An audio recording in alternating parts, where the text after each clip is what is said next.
Cold, wealthy CEO freezes when he sees his brave black ex-wife sleeping on the toilet and falls madly in love. She'd walked away that day, rain-soaked and furious, refusing his money, his explanations, his desperate promises to fix everything. He'd let her go because his pride mattered more than his heart, because proving his innocence seemed more important than proving his love. Have you ever seen someone you loved broken by circumstances you helped create? Hi viewers, kindly tell us where you're watching from and what time it is. Warm welcome to the family. Enjoy the story. The fluorescent light buzzed overhead like a dying insect as Victor Harrington pushed open the mahogany door to his private executive restroom. It was 2 a.m. in the 42nd floor of Harrington Technologies, and a Seattle skyline glittered through rain-streaked windows like broken promises. He expected silence. He expected solitude. He did not expect to find a woman sleeping upright on his toilet seat. Her head rested against the cold tile wall, dark curls escaped from a faded cleaning cap, and her uniform, the cheap polyester kind that screamed minimum wage, hung loose on her frame. But those lips, those elegant cheekbones, those hands that once traced his face in their Brooklyn apartment when love mattered more than stock options. Ava Monroe, his ex-wife, the woman who kissed him goodbye every morning when they shared instant coffee and big dreams. The woman who believed in him when his bank account showed $37 and his business plan lived on napkins. The woman who now cleaned his floors without knowing his name was carved into the building's cornerstone. Victor's chest tightened. In boardrooms, he controlled billion-dollar mergers without flinching. He'd fired entire departments with the emotional range of a calculator. But seeing Ava, proud, fierce Ava, reduced to this, his heart cracked like ice under pressure. She stirred, those familiar brown eyes fluttering open. For one heartbeat, recognition flickered across her face. Then walls slammed down faster than steel shutters. "Excuse me, sir." Her voice carried that same honey-smooth Atlanta accent, but colder now. "Professional. I didn't realize anyone was still in the building. I'll finish this floor later." She stood too quickly, grabbing her cleaning cart with shaking hands. The fluorescent light caught the wedding ring tan line, still faint on her finger after all these years. Some marks never fade. "Wait." The word escaped before he could stop it. She paused, shoulders rigid. "Is there something you need, mister?" He almost laughed. The irony tasted bitter. She didn't recognize him. 5 years, $100 million, and surgical removal of his Brooklyn accent had transformed him into just another suit. Another faceless executive in her night shift routine. "Nothing," he managed. "Carry on." She nodded curtly and wheeled her cart toward the door, those hips moving with the same grace that once drove him crazy during late-night dancing in their cramped kitchen. The door whispered shut behind her, leaving him alone with ghosts and regret. Victor pulled out his phone with trembling fingers. When was the last time his hand shook? And scrolled to his head of security. 2 rings. "Davidson here. I need a background check. Comprehensive. Priority 1. His voice returned to its usual commanding tone, but his reflection in the mirror looked haunted. "Ava Monroe, night cleaning staff." "Sir, it's past 2. Now, Davidson." "Yes, sir." Victor ended the call and stared at the toilet seat where she'd been sleeping. The porcelain still held the faint impression of her body heat. How long had she been working here? How many nights had she cleaned around his success while he sat in leather chairs, making decisions that affected thousands of lives? But never thinking about the one life that had mattered most. He remembered their last fight, the embezzlement accusations, the lawyers circling like vultures, the way she'd thrown her wedding ring at his feet and said, "I won't be your convenient scapegoat, Victor. Find another woman to blame for your company's problems."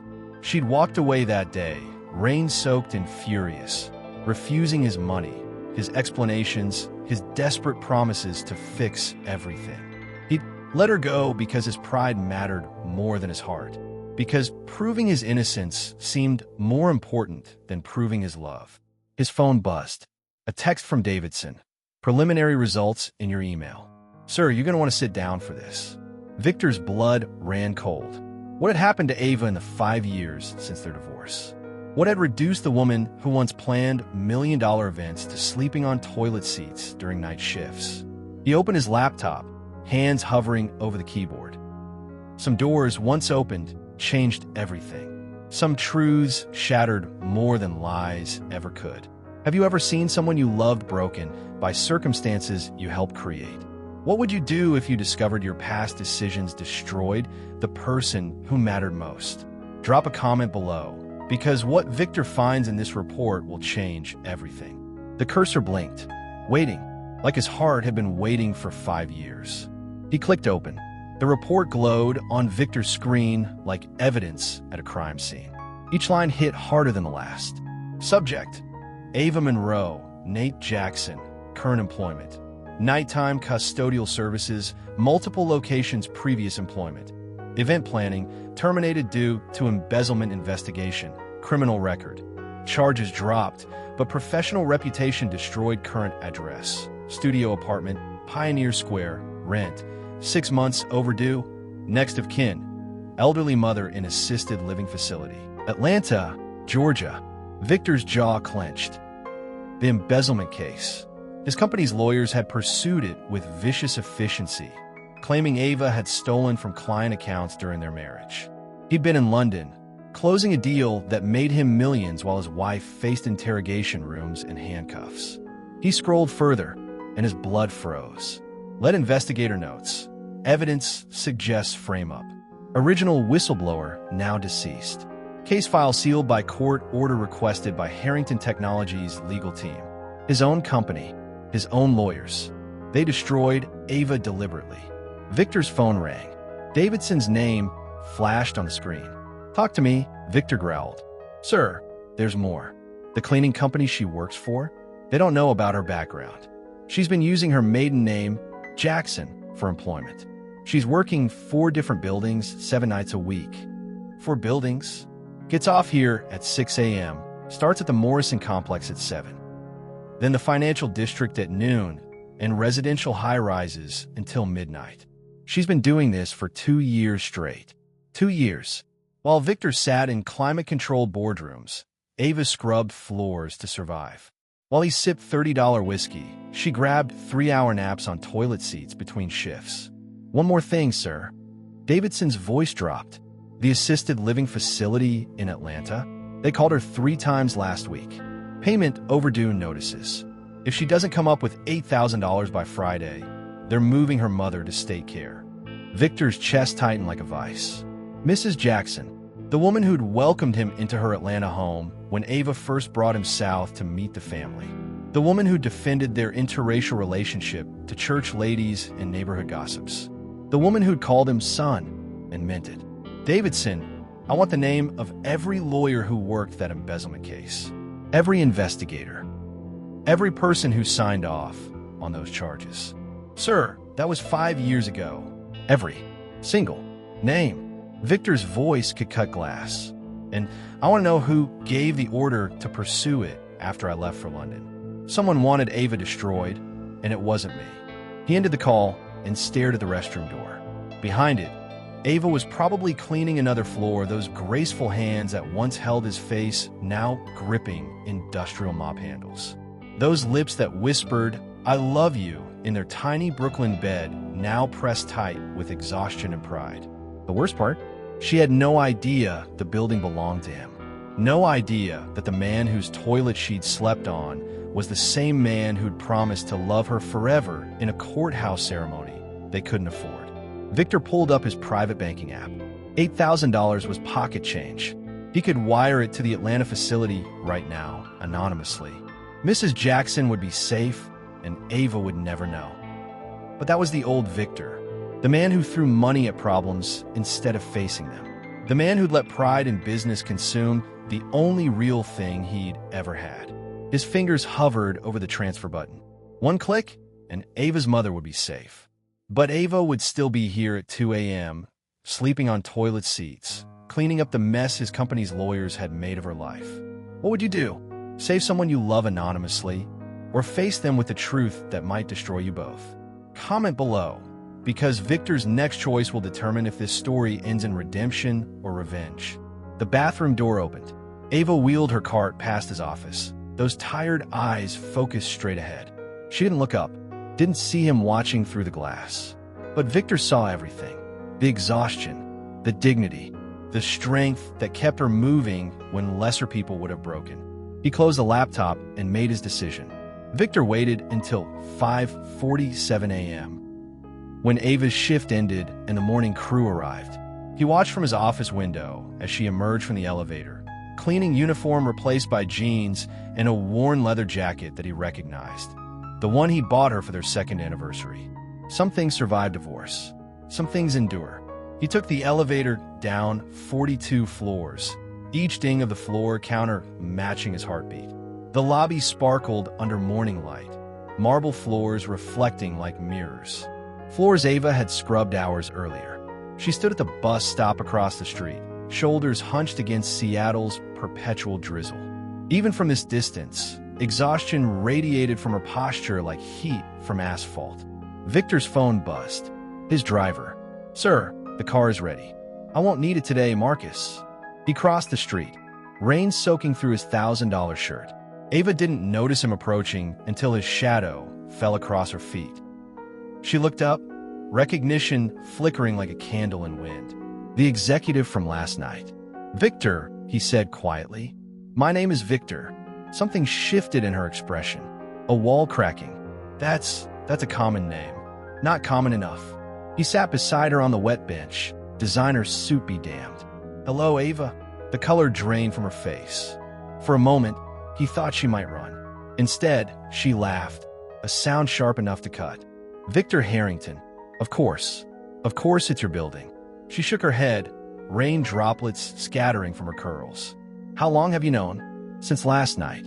And you said nothing." "What was I supposed to say?" "Hello, ex-wife. Nice to see you cleaning my bathroom floors." She stood abruptly, bus forgotten. Don't you dare make this about your discomfort. I have a job. I work. There's nothing shameful about that. I never said there was. You didn't have to. It's written all over your face, pity. Poor Ava, reduced to janitor work. Poor Ava, sleeping on toilet seats. Her voice rose with each word. "Well, save it. I don't need your sympathy. What about your mother?" Ava froze. "What?" "Mrs. Jackson. $8,000. Due Friday. Or they move her to state care." The fight went out of her like air from a punctured balloon. She sank back onto the bench, hands shaking. "What do you know about that?" "I know about all of it. The embezzlement charges, the frame-up, the blacklisting from every event planning company in the Pacific Northwest." Victor pulled out an envelope from his jacket. "I know someone in my company destroyed your life, and I know you've been working yourself to death trying to rebuild it." She stared at the envelope like it might bite her. "What is that?" "Enough to save your mother, to get you out of night shifts, to give you time to figure out what comes next. I won't take your money. It's not mine. It's yours. Compensation for what my company stole from you." "Your company?" Her laugh turned bitter. "Your company didn't steal anything, Victor. Your company exposed me for what I was, a gold digger who married above her station and got caught skimming client accounts. That's not true, and you know it. Doi." She stood again, backing away from him and the envelope. "Because for 5 years, I've wondered. Late at night, when exhaustion makes you question everything, I've wondered if maybe I did do something wrong. If maybe I deserved what happened." The admission hung between them like a confession. Victor's heart shattered completely.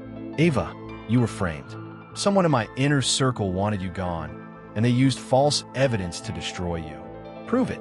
Should she take the money? Should she trust the man whose world destroyed hers? What would you do if your ex offered redemption, but couldn't promise justice? Comment below, because Ava's answer will change both their lives forever." The bus pulled up, doors hissing open. Ava looked at Victor, then at the envelope, then at the bus. "Prove it," she repeated, and stepped onto the bus without looking back. The envelope remained in Victor's hands, heavy with possibility and regret. Victor stood in the rain until the bus disappeared into Seattle traffic, the envelope growing soggy in his grip. $8,000 reduced to wet paper, but the number meant nothing. What mattered was the challenge in Ava's voice, Prove it. He'd built an empire on proof. Market research, financial projections, concrete evidence. But this felt different. Personal. I tried to prove love existed by showing someone a heartbeat. Back in his office, Victor called an emergency meeting. His inner circle gathered around the mahogany conference table, the same table where million-dollar decisions happen daily. Today, it would host something more dangerous: truth. I want to discuss the Ava Monroe embezzlement case from 5 years ago, Victor announced without preamble. The room temperature seemed to drop 10 degrees. Legal counsel shifted uncomfortably. His CFO suddenly found his coffee fascinating. But his chief operating officer, Richard Blackwood, Victor's best man at his wedding, leaned back with practiced casualness. Ancient history, Victor. Why dig up old scandals? Because I discovered new evidence suggesting the case was fabricated. That's a serious accusation. Blackwood's voice remained steady, but his knuckles whitened around his coffee cup. Our legal team was thorough. The evidence was solid. Show me the evidence. Victor, you were in London. You trusted us to handle. Show me the evidence. 20 minutes later, Victor stared at financial records that should have proven Ava's guilt. Should have. Instead, they revealed something far more devastating. The trail led directly to Blackwood's personal accounts. Interesting bookkeeping, Richard. Blackwood stood slowly, his mask finally slipping. You always were too trusting, Victor. In Brooklyn, that was charming. In business, it's a liability. You stole from client accounts and blamed my wife. Your wife was a distraction. You were getting soft, making decisions with your heart instead of your head. The company needed focus, so you destroyed her life. I saved your career. Blackwood straightened his tie like he was heading to another board meeting instead of confessing to fraud. That little event planner from Atlanta would have held you back forever. I set you free. Victor's hands clenched into fists. 5 years of believing Ava might have betrayed him. 5 years of carrying doubt like a tumor in his chest. 5 years of his best friend's lies. You'll transfer the stolen money back immediately. You'll confess to the authorities. And you'll sign a full confession clearing Ava's name. Or what? You'll ruin me? Blackwood laughed. I have enough dirt on this company to bury us both. Try to expose me, and I'll take you down with me. The threat hung in the air like smoke. Victor had built Harrington Technologies with questionable deals and gray area negotiations. Blackwood knew every skeleton in every closet. Besides, Blackwood continued, what makes you think she'll take you back? She's been scrubbing floors for 2 years, Victor. That changes a person, hardens them. The sweet little wife you remember?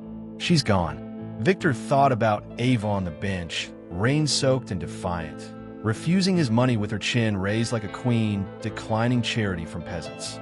Maybe Blackwood was right. Maybe she was gone. But maybe, just maybe, the woman who'd loved him when he had nothing was still there underneath the exhaustion and pride. What would you risk to save someone who might not want to be saved? How far would you go to right a wrong that cost you everything? Tell us in the comments. Because Victor's about to make a choice that could destroy his empire or resurrect his heart. Victor pulled out his phone and started recording. Say that again, Richard. About destroying my wife. I want to make sure I get every word. 3 days later, Victor found himself in a place he'd never imagined. Pioneer Square's soup kitchen at 6 a.m., wearing jeans and a baseball cap, spooning scrambled eggs onto paper plates. He'd tracked Ava's schedule with the precision of a military operation. After her night shift at his building, she volunteered here before catching 3 hours of sleep and starting her afternoon shift. The woman worked 21-hour days and still found time to feed the homeless. She moved through the serving line like a dancer, efficient and graceful despite her exhaustion. Her smile for each person was genuine, not the practiced politeness of customer service, but real warmth. The kind of warmth that had first drawn him to her in that Brooklyn coffee shop a lifetime ago. Excuse me. The voice belonged to an elderly man with weathered hands and kind eyes. You new here? Victor nodded, focusing on keeping his eggs in neat portions. First day. Ava's training you well. She's good people. Been coming here every morning for 2 years. Never misses a day. The old man leaned closer. Most volunteers burn out after a few weeks. This work, it takes something out of you. But that girl? She's got staying power. Staying power. The words hit Victor like a physical blow. Ava had always been the constant in his chaotic rise to success. While he chased deals and conquered markets, she'd been his anchor, his home base, his reminder that success meant nothing without someone to share it with. "She's remarkable," Victor said quietly. "You married, son?" The question caught him off guard. "Divorce." "Ah." The old man nodded knowingly. "Let me tell you something about second chances. They don't come often, and they don't wait around. You see something worth fighting for, you fight. Pride's a cold bedmate." Before Victor could respond, Ava appeared beside him, reaching for more serving spoons. Her arm brushed his, and the contact sent electricity through his entire nervous system. She froze. "You?" Her voice carried shock and something else, something that might have been pleasure before she shut it down. "What are you doing here?" "Volunteering. Since when do billionaire CEOs serve breakfast to homeless people?" "Since I remembered what matters." She studied his face, searching for lies or manipulation. Finding neither seemed to unsettle her more than if she'd caught him scheming. "This isn't charity work for your public image, is it?" "No, it's penance." The word hung between them, heavy with implications. Around them, the breakfast service continued. Volunteers refilling coffee, diners chatting quietly, the comfortable rhythm of people caring for people. But in their small bubble, time stopped. Penance for what? For believing you could have betrayed me. For not fighting harder when you needed me to fight.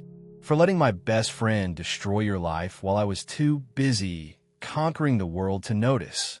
Ava's eyes widened. "Your best friend? Richard Blackwood. He stole the money and framed you. I have proof, recordings, financial records, a full confession." She gripped the serving spoon so tightly her knuckles went white. "Why?" "Because he thought you were holding me back. Because removing you would make me more ruthless, more profitable." Victor's voice dropped to a whisper. "He was wrong about everything except one thing. Losing you did change me. It made me exactly the kind of man I never wanted to become." What would you do if you discovered your best friend had destroyed your marriage to advance your career? If you learned the person you loved most had been innocent all along? Drop your thoughts below, because Ava's reaction will determine if this story ends in forgiveness or fury. Ava set down the spoon with shaking hands and walked toward the kitchen. Victor followed, his heart hammering against his ribs like a caged bird desperate for freedom. In the empty kitchen, she turned to face him, tears streaming down her cheeks.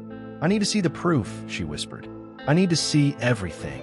That evening, Ava stood outside Victor's penthouse building, rain-soaked and trembling. Not from cold, from rage and relief, and 5 years of buried hope clawing its way to the surface. Her finger hovered over the buzzer marked V. Harrington Page. One push and everything changed. She pressed the button. "Yes." His voice crackled through the intercom, rough with exhaustion. "It's me. I'm ready to see the proof." The door buzzed open without another word. The elevator ride to the 45th floor felt like ascending to Judgment Day. When the doors opened directly into his penthouse, Ava's breath caught. Floor-to-ceiling windows revealed Seattle sprawling below like scattered diamonds on black velvet. The space screamed wealth. Polished marble, designer furniture, artwork worth more than she'd earned in 2 years. But Victor stood in the center of it all, wearing rumpled jeans and a t-shirt, looking more like the broke dreamer she'd married than the billionaire he'd become. "You came," he said simply. "I need to know the truth. All of it." He gestured toward a laptop open on the dining table. "Everything's there. Bank records, recorded confessions, email chains. 5 years of lies, documented and dated." Ava approached the screen like it might explode. The first document made her knees weak, her own signature forged on financial transfers she'd never authorized. The second showed Blackwood's personal accounts receiving the stolen money. The third contained email threads discussing the Ava problem and how to eliminate the distraction permanently.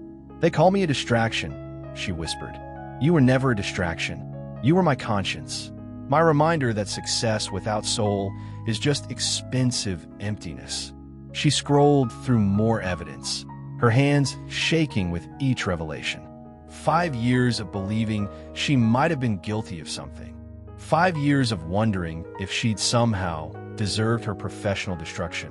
5 years of scrubbing floors and sleeping on toilet seats because she'd been too proud to fight back against accusations she couldn't disprove. Richard did this. Her voice turned deadly quiet. Your best man, the man who toasted our marriage. Former best man, former friend, former employee as of this morning. You fired him? I destroyed him. Legally, professionally, financially. He'll be lucky if he gets a job managing a gas station convenience store by the time my lawyers finish with him. Ava closed the laptop and turned to face Victor. In the dim light of his living room, he looked younger somehow, vulnerable, like the man who used to hold her during thunderstorms in their Brooklyn apartment. Why didn't you fight for me then? The question came out smaller than she intended. When the accusations first surfaced, why didn't you believe in me? Victor's composure cracked. Because I was scared, terrified that maybe someone as good as you couldn't really love someone like me. When the evidence appeared, part of me thought, maybe this is it. Maybe this is when she realizes she can do better. So you let me walk away. I let my insecurity destroy the best thing in my life. They stood 3 feet apart, but the distance felt like continents. Ava studied his face. The same jawline she used to trace with her fingertips, the same green eyes that used to look at her like she was magic made flesh. I used to dream about this moment, she admitted. Finding out I was innocent, proving everyone wrong. But in my dreams, it felt like victory. This just feels empty. What would make it feel like victory? She stepped closer, close enough to smell his cologne mixed with something uniquely him. Close enough to see the gold flecks in his eyes. Close enough to remember what it felt like to be loved by Victor Harrington before the world got in the way. Justice isn't enough anymore, Victor. Justice doesn't give me back 5 years. Justice doesn't erase the nights I cried myself to sleep wondering if I was the villain in my own story. Then what do you want? Her answer surprised them both. I want to feel something other than tired. Have you ever wanted someone to prove their love, not with words, but with actions? What would it take for you to forgive 5 years of doubt? Comment below, because what happens next will determine if this is a love story or a tragedy. Before he could respond, she closed the remaining distance between them and pressed her lips to his. The kiss tasted like rain and regret and second chances. Ava woke up alone in Victor's king-size bed, morning light streaming through floor-to-ceiling windows.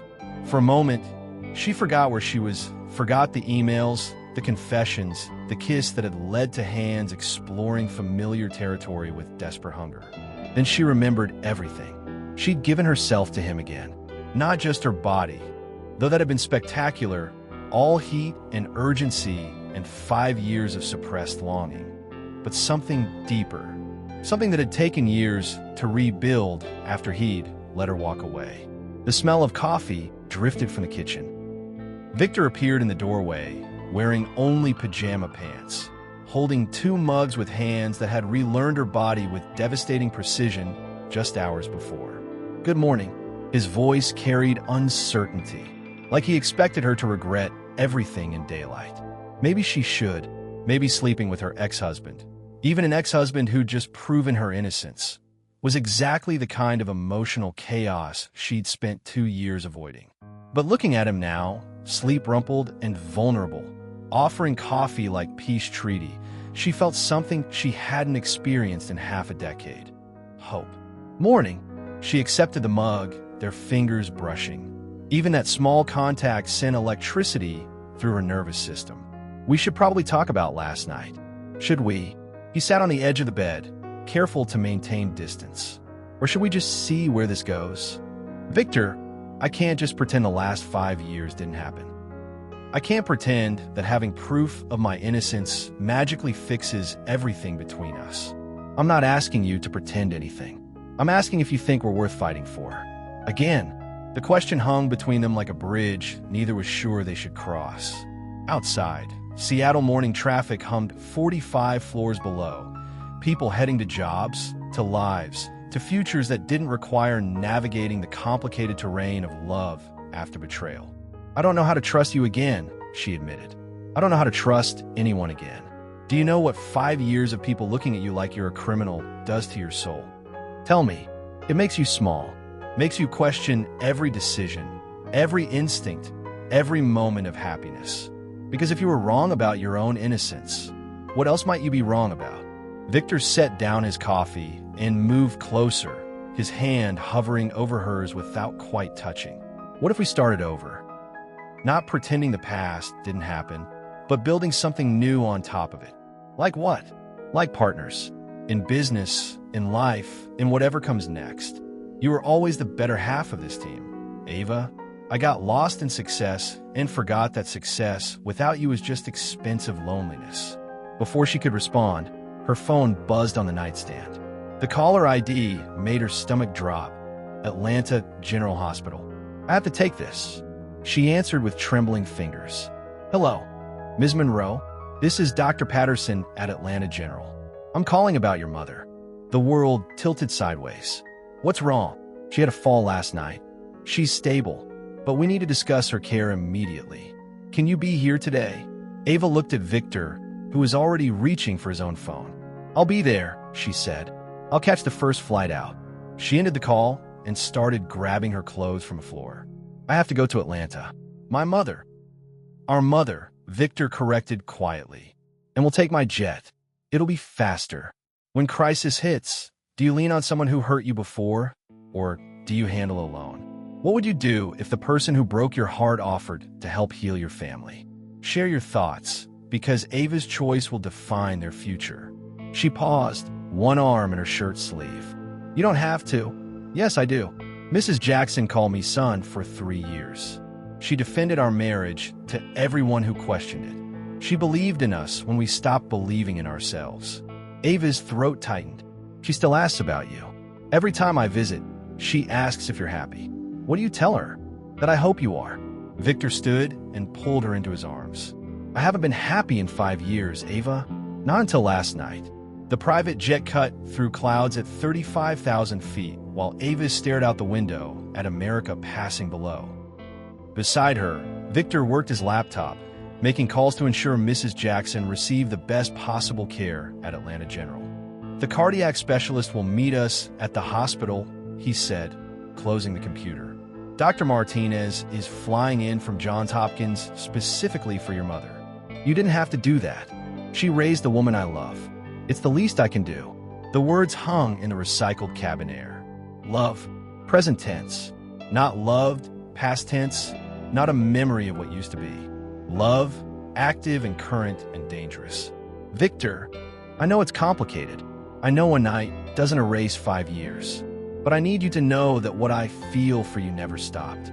It just got buried under guilt and regret, and the kind of success that means nothing when you have no one to share it with." Ava studied his profile, the strong jawline, the determined set of his mouth, the way his hands moved when he was nervous. She'd memorized these details during their marriage, during late nights when they'd planned their future on napkins and hope. "You hurt me," she said quietly. "Not just by doubting me, by giving up on us.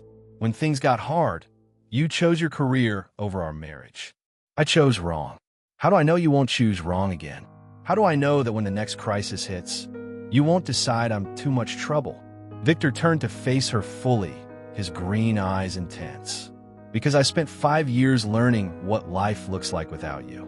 Because I've tasted the kind of success that comes at the cost of everything that matters, and it's bitter. Because losing you once nearly destroyed me, and I'm not strong enough to survive it twice." The jet hit turbulence, and Ava gripped the armrest. Victor's hand covered hers automatically, the same gesture he'd made 1,000 times during their marriage when her fear of flying kicked in. "Some things don't change," he murmured. "Some things shouldn't," she replied, not pulling her hand away. They landed in Atlanta 3 hours later, Georgia humidity hitting them like a wall as they stepped onto the tarmac. The drive to the hospital passed in tense silence, both lost in memories of the last time they'd been in this city together. Their wedding reception in Mrs. Jackson's backyard, string lights and her mother's famous peach cobbler and neighbors who'd eventually become family. At the hospital, they found Mrs. Jackson in the cardiac ICU, looking smaller than Ava remembered, but with the same fierce light in her eyes. "Well, look what the cat dragged in," she said, voice weak but smile strong. "My daughter, my son-in-law." "Mama, we're divorced," Ava said gently. "Paper says you're divorced. Hearts say different." Mrs. Jackson's gaze moved between them with the wisdom of someone who'd loved deeply and lost too much. "You think I don't see the way you look at each other? Like teenagers with a secret." Victor stepped forward and took her weathered hand. "How are you feeling, Mrs. Jackson?" "Better now that my children are here. Both of them." "What does it mean when family sees what you're too scared to admit? When someone who raised you refuses to let you lie to yourself?" Tell us in the comments, because sometimes it takes an outside perspective to reveal the truth your heart already knows. The doctor appeared with test results, and Ava braced herself for more bad news. But Mrs. Jackson squeezed both their hands. "Whatever he says, we face it together. That's what family does." For the first time in 5 years, Ava felt like she belonged somewhere again. Mrs. Jackson's recovery took 3 days. 3 days of Victor and Ava taking shifts at her bedside, sharing takeout Chinese food in uncomfortable hospital chairs, and slowly remembering why they'd fallen in love in the first place. On the second night, while Mrs. Jackson slept peacefully under the influence of pain medication, Victor found Ava in the hospital chapel. She sat in the back pew, still wearing the clothes she'd thrown on in Seattle, her head bowed in prayer or exhaustion. Maybe both. "The doctors say she'll make a full recovery," he said, sliding into the pew beside her. "I know. Thank you for the specialist. For the private room. For," she gestured helplessly, "everything. You don't have to thank me." "Yes, I do. For 5 years, I handled every crisis alone. Every emergency, every bill, every sleepless night, wondering if I was strong enough to keep going. Having someone show up, having someone care enough to drop everything and fly across the country. It's been a long time since I felt supported like that." Victor studied her profile in the chapel's dim light. "You were always the strongest person I knew, Ava. Even when we were broke and living on ramen noodles, you never complained. You just found a way to make it work. Strength and stubbornness aren't the same thing. I was so determined to prove I didn't need anyone that I forgot how good it feels to be needed. To matter to someone. You've always mattered to me." She turned to face him, and something in her expression had shifted. The walls she'd built over 5 years of survival were still there, but cracks showed in the foundation. "I've been thinking about what you said on the plane. About choosing wrong. What about it? Maybe we both chose wrong. Maybe I was so focused on being independent that I forgot how to be interdependent. Maybe walking away was easier than fighting for what we had. Are you saying you want to fight now?" Instead of answering with words, she leaned over and kissed him. Not the desperate kiss from his penthouse, but something slower, deeper. A kiss that tasted like forgiveness and possibility. When they broke apart, she rested her forehead against his. "I'm saying I want to try. Not to go back to what we were, but to build something new. Something stronger. What would that look like?" "It would look like partnership. Real partnership, where we make decisions together instead of parallel. Where we trust each other enough to be vulnerable. Where we remember that love isn't about rescue. It's about recognition." Victor's hands cupped her face, thumbs brushing away tears she didn't realize she'd shed. "I want that too. More than I've wanted anything in 5 years. There's something else." Her voice dropped to a whisper. "When we get back to Seattle, I want you to make love to me. Not like the other night.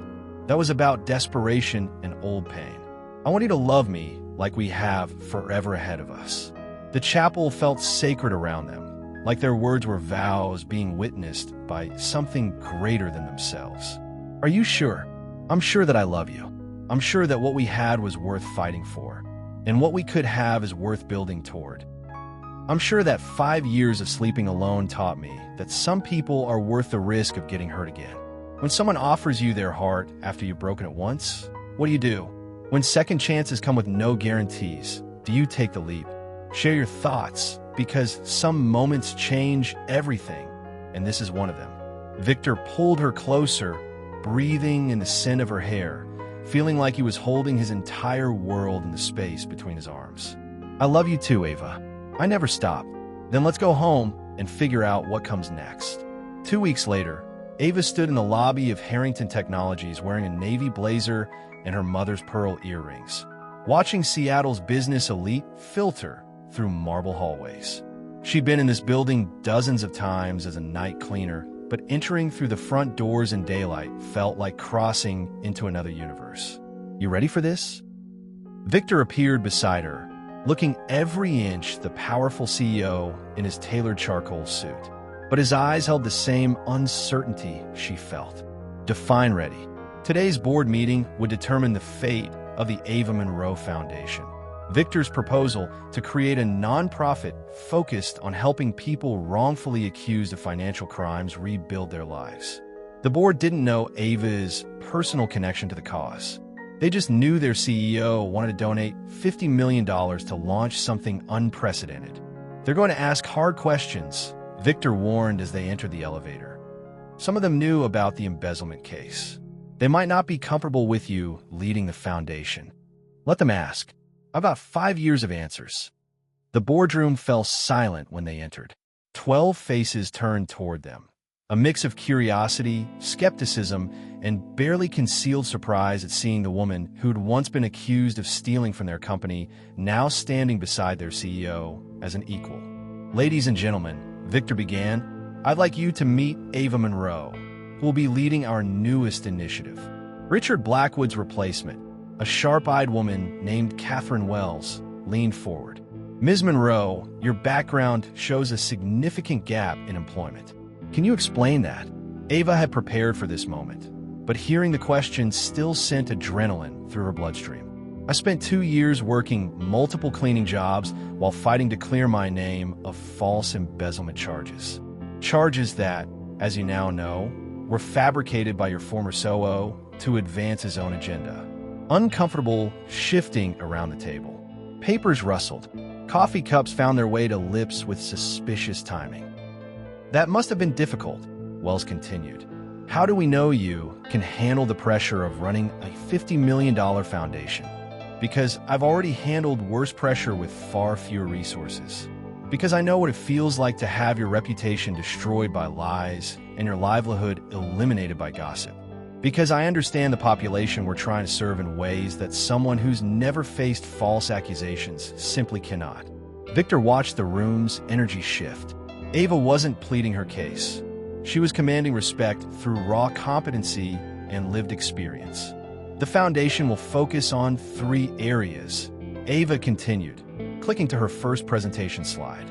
"Legal support for the falsely accused, reputation rehabilitation services, and emergency financial assistance during the investigation period.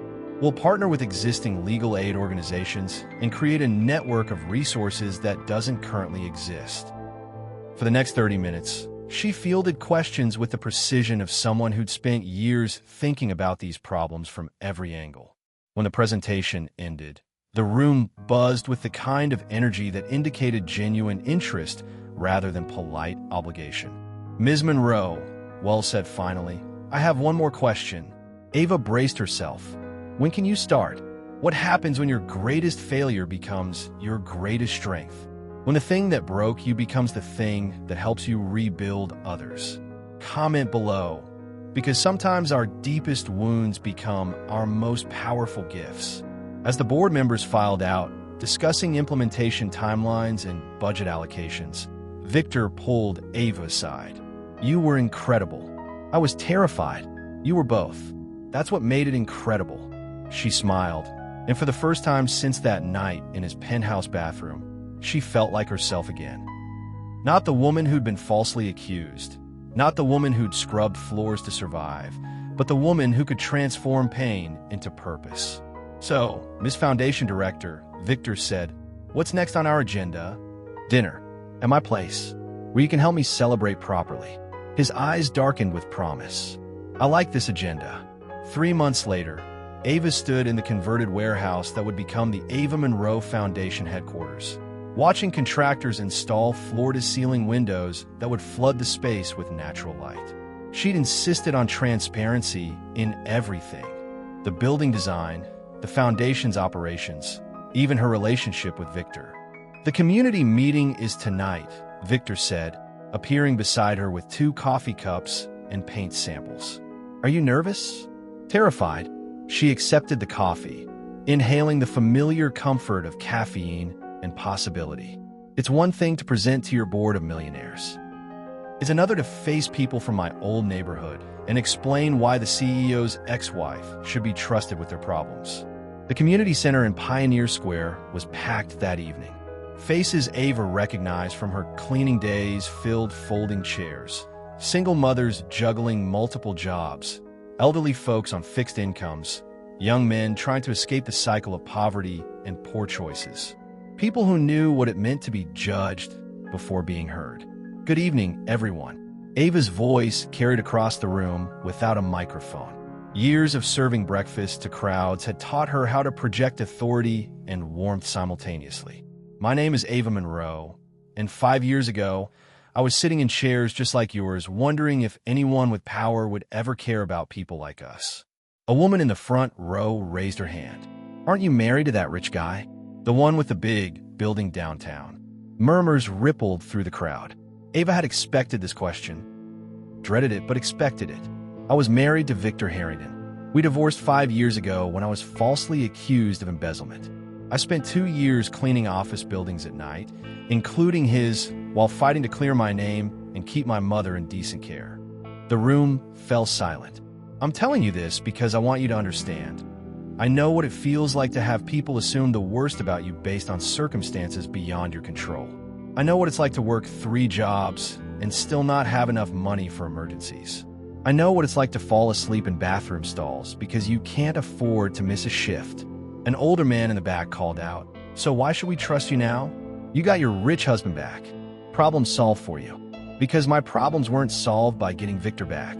They were solved by proving my innocence, rebuilding my reputation, and learning that sometimes the people who hurt you aren't your enemies. They're just scared or misinformed or protecting interests you don't understand." Ava clicked to her first slide, showing the foundation's 3-tier support system. "This foundation exists because I learned something important. Individual success means nothing if a system that broke you continues breaking other people." For the next hour, she outlined programs that would provide legal aid, temporary financial support, and most importantly, a network of people who understood what it meant to fight back against false accusations or systemic bias. "The question isn't whether you trust me," she concluded. "The question is whether you're ready to trust yourselves enough to accept help when it's offered without strings attached." After the formal presentation, people clustered around tables, sharing stories and asking detailed questions. Victor watched from the side of the room, and Ava caught him smiling. Not the polished CEO smile he used in boardrooms, but the genuine expression she remembered from their Brooklyn days. "You're proud of me," she said when the crowd finally thinned. "I'm in awe of you. You just turn a room full of skeptics into believers. I turn them into partners. There's a difference. What happens when someone who survived the system decides to change it? When lived experience becomes the foundation for helping others. Share your thoughts, because real change doesn't come from charity. It comes from people who refuse to let others suffer what they survived." As they locked up the community center, Ava felt something she hadn't experienced in years: the deep satisfaction of work that mattered, not just to her bank account or her reputation, but to people whose names she knew and whose struggles she understood. "Ready to go home?" Victor asked. She looked around the empty room where hope had been planted and watered with honest conversation. "Yeah," she said. "Let's go home." The newspaper headline appeared 3 weeks before the foundation's official launch. "Former embezzlement suspect T.O. oversee millions in charity funds." Ava stared at the article on her laptop screen, coffee growing cold in her hands as she read phrases like questionable judgment and potential conflict of interest.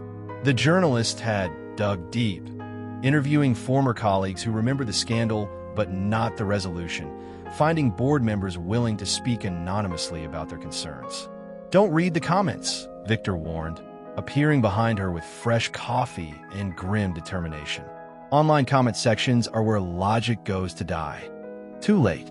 She'd already scrolled down to find gems like "once a thief, always a thief," and rich people covering for each other again. The most painful ones came from people who'd attended the community meeting, now questioning whether they'd been naive to trust her. "We need to respond," she said. Closing the laptop before the comments could inflict more damage. "People deserve an explanation. My PR team is already drafting." "No." Ava's voice cut through his corporate instincts. "Not your PR team. Not corporate damage control. Me. Speaking directly to the people this foundation is supposed to serve." 2 hours later, she stood outside the Pioneer Square Community Center with a borrowed microphone and a growing crowd of neighborhood residents, local media, and curious onlookers. No podium, no prepared speech, no safety net except the truth. "Good afternoon. I'm Ava Monroe, and I asked you to come here because I owe you honesty, not spin." She took a breath, looking at faces that ranged from supportive to skeptical to openly hostile. 5 years ago, I was falsely accused of embezzling money from client accounts while working as an event planner. The charges were eventually dropped, but not before my career was destroyed and my reputation ruined. What I didn't know until recently was that the accusations were fabricated by someone who wanted to eliminate what he saw as a distraction from his boss's focus. A reporter shouted a question about Victor's involvement, but Ava held up her hand. "I'm not here to make excuses or shift blame. I'm here to tell you what I learned during 2 years of cleaning office buildings and sleeping in bathroom stalls between shifts. The system that failed me fails people every day. People without resources to fight back. People without connections to help them rebuild. People who get crushed by false accusations and never recover." The crowd was listening now, phones recording, cameras clicking. The Ava Monroe Foundation exists because I refuse to be the only person who gets a second chance. Because surviving injustice without trying to prevent it for others isn't survival, it's selfishness. An elderly woman in the front row called out, "What happens if they come after you again? What happens to our programs if you get destroyed?" The question hit like a physical blow. Ava felt the weight of everyone depending on her, the responsibility of being the face of hope for people who'd had their hope destroyed too many times. "Then you'll rebuild without me. Because this foundation isn't about me. It's about the idea that everyone deserves the chance to prove their innocence and rebuild their lives. When you put yourself on the line for others, knowing you might lose everything again, what drives you forward? What would you risk for people who might not be able to protect you in return? Tell us below, because courage isn't the absence of fear. It's action despite fear." As the crowd dispersed, mixing support with continued skepticism, Ava realized something important. She wasn't afraid anymore. Win or lose, she was finally fighting for something bigger than her own survival. 6 months later, the Ava Monroe Foundation occupied a renovated building in the heart of Seattle's International District, its glass walls and open workspace design reflecting the transparency Ava had promised from day one. Success stories lined the hallway, photos and testimonials from people who'd rebuilt their lives with the foundation's support. Maria Santos, cleared of healthcare fraud charges and now running a successful clinic. James Wright, exonerated in a corporate conspiracy case and working as a forensic accountant. Linda Chun, falsely accused of tax evasion and now helping other small business owners navigate legal challenges. 23 cases closed successfully, Ava reported to the packed conference room. Board members, community representatives, and foundation staff listened as she outlined their 6-month achievements. Average time from intake to resolution, 4 months. Average cost savings to clients, $67,000 in legal fees they couldn't afford. But the statistics didn't capture the real story. The way Maria's daughter could finally look her friends in the eye again, or how James had proposed to his girlfriend after 3 years of feeling unworthy of love, or how Linda had reopened her restaurant with community support and stubborn determination. The model is working, Ava continued, because we're not just providing legal aid. We're providing dignity. We're treating people like human beings instead of case files. Victor watched from the back of the room with pride that bordered on reverence. 6 months ago, Ava had been sleeping on toilet seats and questioning her own worth. Now, she commanded rooms full of lawyers, social workers, and activists with the kind of natural authority that couldn't be taught or faked. After the meeting, they found themselves alone in Ava's office, city lights twinkling beyond the windows like earthbound stars. Proud moment? Victor asked, settling into the chair across from her desk. Grateful moment. Every success story in that hallway represents someone who didn't have to go through what I went through. Someone who got help instead of having to fight alone. You realize what you've built here, don't you? This isn't just a foundation, it's a movement. Other cities are already asking about replicating the model. Ava leaned back in her chair, exhaustion and satisfaction warring in her expression. Sometimes I can't believe this is real, that we went from that night in your bathroom to this. Believe it. You've earned every bit of this success. We've earned it. I couldn't have done this without your initial investment, your connections, your willingness to risk your reputation on my vision. Victor stood and moved around the desk, spinning her chair to face him. My reputation was never at risk. My heart was. Everything I cared about was tied up in whether you could forgive me and whether we could build something better than what we've lost. She reached up and touched his face, fingers tracing the familiar contours that had changed slightly with age and stress, but remained fundamentally home to her. I have something to tell you, she said quietly. Good something or crisis something, life-changing something. Before she could elaborate, her phone buzzed with a text from her assistant. Emergency board meeting called for tomorrow morning. Richard Blackwood's lawyer demanding foundation audit. Claims financial irregularities. Ava's blood turned to ice. Blackwood had been quiet since his disgrace, serving community service and working at a gas station convenience store exactly as Victor had predicted. She thought he was broken, finished, no longer a threat. She'd been wrong. What is it? Victor asked, seeing her expression change. She showed him the text. His face darkened with the kind of controlled fury she remembered from their worst fights. He can't hurt you anymore, Ava. He has no credibility, no resources, he has nothing left to lose. That makes him dangerous. What happens when your past refuses to stay buried? When someone who destroyed your life once tries to do it again, just as you're rebuilding? Share your thoughts, because some battles have to be fought more than once before they're truly won. Ava stood and moved to the window, looking down at the streets where people were heading home to families and futures that felt secure. Tomorrow, she'd have to fight for her foundation, her reputation, and everything she'd built from the ashes of Blackwood's first betrayal. But tonight, she had Victor. Tonight, she had hope. Tonight, she had the knowledge that she'd survived worse and emerged stronger. Let him come, she said finally. This time I'm ready. The emergency board meeting convened at 8 a.m. Sharp, the conference room thick with tension and fresh coffee. Richard Blackwood's lawyer, a sharp-suited woman named Patricia Vance, sat across from Ava with the kind of predatory smile that suggested she enjoyed destroying reputations for breakfast. Ms. Monroe, Vance began without preamble. My client has evidence that suggests financial irregularities in the Foundation's operations. Specifically, allegations that you've been funneling money to personal accounts. Ava felt the familiar chill of déjà vu, the same accusations, the same professional destruction, the same attempt to reduce her to a criminal stereotype. But this time was different. This time, she had allies. I'd like to see this evidence, Catherine Wells interjected smoothly. As board chair, she'd grown to respect Ava's integrity over the past 6 months. Vance slid a folder across the table. Bank records showing transfers from Foundation accounts to an account in Ms. Monroe's name. $50,000 over the past month. The room fell silent as board members examined the documents. Ava studied the papers with growing recognition. The same sophisticated forgery techniques Blackwood had used 5 years ago, updated for modern banking systems.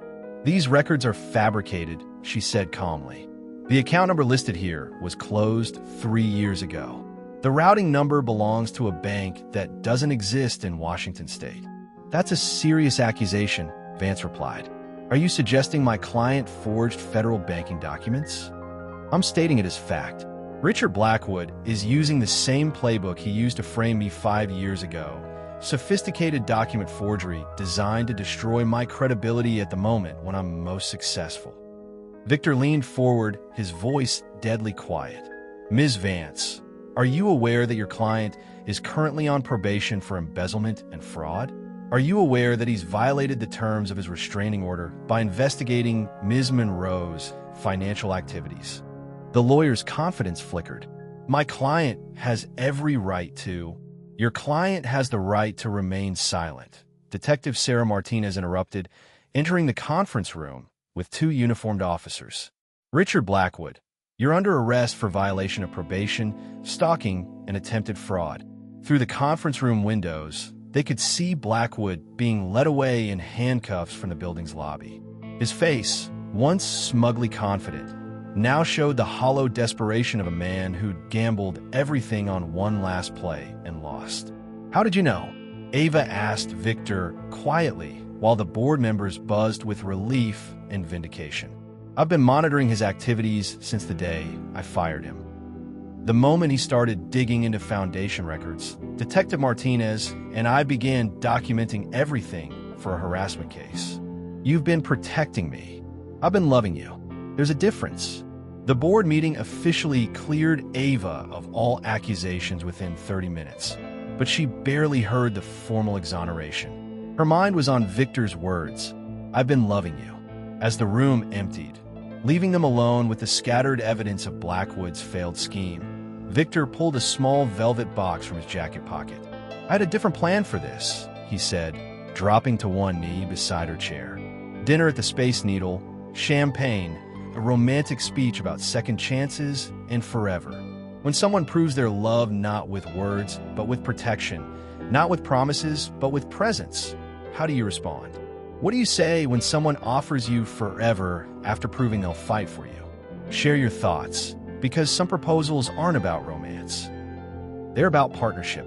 Ava's hands flew to her mouth as he opened the box, revealing a diamond ring that caught the morning light like captured fire. Instead, I'm proposing in a conference room after your ex-husband's accomplice just tried to destroy your life again. Because that's our story, Ava. Messy and complicated and real and absolutely worth fighting for. Her answer came without hesitation. Yes. 1 year later, Ava stood in the bridal suite at the Four Seasons, staring at her reflection in a floor-length mirror. The wedding dress was simple elegance. Ivory silk with delicate beading. Nothing like the courthouse ceremony dress from their first wedding. But the woman wearing it was nothing like the young bride who'd married for love and hope and the belief that everything would work out simply because they wanted it to. This woman had been tested by betrayal, strengthened by survival, and refined by the knowledge that love without respect was just pretty heartbreak waiting to happen. You look beautiful, baby. Mrs. Jackson adjusted Ava's veil with hands that were steadier now, her health restored by excellent medical care and the peace of knowing her daughter had found her way back to happiness. I look terrified. Good. Anyone who's not terrified of marriage hasn't been paying attention. Mrs. Jackson smiled. But you look ready too. Ready in a way you weren't the first time. Through the window, Ava could see Elliott Bay sparkling in afternoon sunlight, ferries carrying people to new destinations, the Seattle skyline rising like promises against the horizon. Somewhere in that cityscape, the Ava Monroe Foundation continued its work, now expanded to 3 cities with plans for 5 more by year's end. Mrs. Harrington-to-be, her assistant knocked and entered. There's someone here to see you. Maria Santos appeared in the doorway, radiant in a rose-colored dress, her daughter Elena beside her in a matching flower girl outfit. We wanted to thank you, Maria said, tears threatening her carefully applied makeup, before you became officially unavailable for sentimental conversations. Thank me for what? For proving that second chances aren't just for people with money and connections. For showing Elena that sometimes the best thing that can happen to you is someone believing in your innocence when everyone else assumes your guilt. Elena, now 8 and bold with the confidence of a child who'd watch her mother rebuild their life from nothing, stepped forward with a small wrapped box. "It's something borrowed," she announced solemnly. "Mama's lucky bracelet from when she started her clinic." Ava knelt to Elena's height, accepting the gift with hands that trembled slightly. The bracelet was simple silver with a small charm that read courage. "I can't take this. It's too precious." "That's why it's perfect," Maria insisted. "Borrowed, not kept. You'll give it back when you don't need luck anymore. When everything you've built is so strong that courage becomes habit instead of choice." The ceremony took place on the hotel's rooftop garden, with Victor's family mixed among Ava's community supporters. Tech executives sitting beside former cleaning crew colleagues, foundation board members chatting with neighbors from her old apartment building. A wedding that looked like their actual life instead of a magazine spread. Victor waited at the altar wearing a navy suit and the expression of a man who'd learned the difference between winning and earning.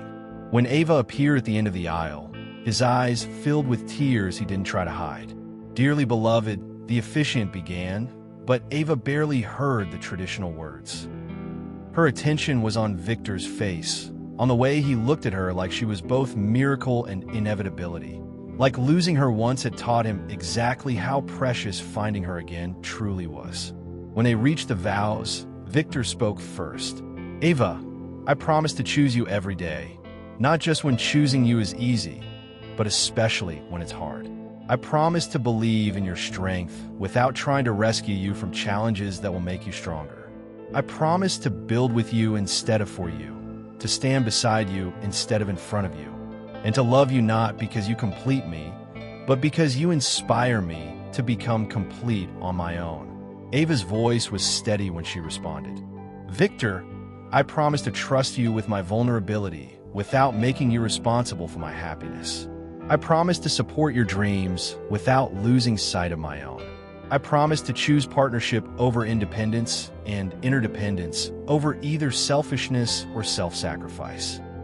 And I promise to love you not because you saved me, but because you recognized I was never broken, just temporarily defeated." What does it mean when two people choose each other not once, but twice?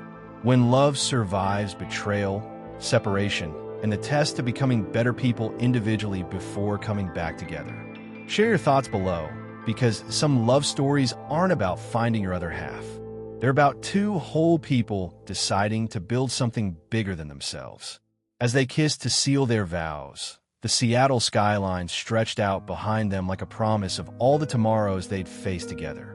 Not as rescuer and rescued, not as rich man and struggling woman, but as partners who'd learned that the strongest foundations are built on truth, forgiveness, and the courage to keep choosing love even when love gets complicated. The reception lasted until midnight, filled with dancing and speeches and the kind of joy that comes from celebrating not just a wedding, but a redemption story where everyone gets to be both hero and beneficiary. Later, as they finally escaped to their honeymoon suite, Ava caught sight of herself in the bathroom mirror. The same type of mirror where Victor had first seen her sleeping 5 years ago. But the woman looking back now stood tall, loved and loving, tired from celebration instead of exhaustion, surrounded by abundance instead of desperation. "Any regrets?" Victor asked, appearing behind her and wrapping his arms around her waist. She leaned back against his chest, feeling the solid warmth of him, the security of being known completely and loved anyway. "Just one," she said. "I regret that it took us so long to learn that love isn't about needing each other. It's about choosing each other." "Well," he murmured against her neck, "we've got the rest of our lives to practice getting it right." Outside their window, Seattle slept peacefully, and somewhere in the city, people who'd lost hope were finding reasons to believe in second chances, justice, and the possibility that tomorrow could be better than today. The Ava Monroe Foundation would continue its work. Other cities would replicate the model. Lives would be rebuilt, reputations restored, and dignity returned to people who'd been written off by systems that preferred convenient villains to complicated truths. But tonight was about two people who'd learned that the best love stories aren't fairy tales, they're testimonies. Testimonies to the power of forgiveness. the strength that comes from surviving betrayal, and the beauty of building something lasting on the foundation of truth. If this story touched your heart, hit that like button and subscribe for more stories that prove love isn't about rescue. It's about recognition. Tell us in the comments, what would you do if you got a second chance at your greatest love? What would you build together if you could start over with everything you've learned? And remember, the most powerful love doesn't complete you. It celebrates the completeness you've fought to achieve on your own.